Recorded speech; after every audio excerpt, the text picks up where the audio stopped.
വ്യഭിചരിക്കുന്നവൻ കാഫിറല്ല, കള്ളനും കള്ളുകുടിയനും കാഫിറല്ല, പക്ഷേ നമസ്കാരം ഉപേക്ഷിക്കുന്നവരാണ് കാഫിർ.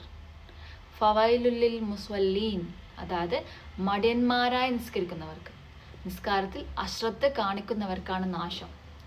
നിസ്കാരം എന്നത് മുസ്ലിം ദിവസത്തിൽ 5 പ്രാവശ്യം നിർബന്ധമായി നിർവഹിക്കേണ്ട ഒരു ആരാധനയാണ്. ഇത് വെറും ശരീര ചലനമല്ല, അത് ആത്മാവിൻ്റെ ഒരു സംഭാഷണമാണ്. മനുഷ്യനും റബ്ബും തമ്മിലുള്ള രഹസ്യ സംഭാഷണം. ആത്മാർത്ഥമായി നിസ്കരിക്കാനുള്ള 2 കാര്യങ്ങൾ ഞാൻ പറഞ്ഞുതരാം. ഒന്ന്, അറിവ് മനസ്സിലാക്കൽ, അതായത് നിസ്കാരത്തിൻ്റെ ഷർത്ത്, ഫർള്, സുന്നത്ത്, അതുപോലെ നിസ്കാരത്തിൽ ഓതേണ്ട ദുആകൾ, ഇതൊക്കെ എന്തെന്ന് കൃത്യമായി പഠിക്കുക. 2, നിസ്കരിക്കുന്ന സമയത്ത് പറയുന്ന വാക്കുകളുടെ അർത്ഥം മനസ്സിലാക്കുക, ചിന്തിച്ച് നിസ്കരിക്കുക. ഈവൻ ഫാത്തിഹ ഓതുന്ന സമയത്താണെങ്കിൽ പോലും അർത്ഥം മനസ്സിലാക്കി ഓതുക. നിങ്ങൾക്ക് ഈ റമളാനിൽ അർത്ഥം മനസ്സിലാക്കി നിസ്കരിക്കാനും ഖുർആൻ പാരായണം ചെയ്യാനും താല്പര്യമുണ്ടെങ്കിൽ ഈ താഴെ കാണുന്ന നമ്പറിൽ ഇപ്പോൾ തന്നെ കോൺടാക്ട് ചെയ്തോളൂ.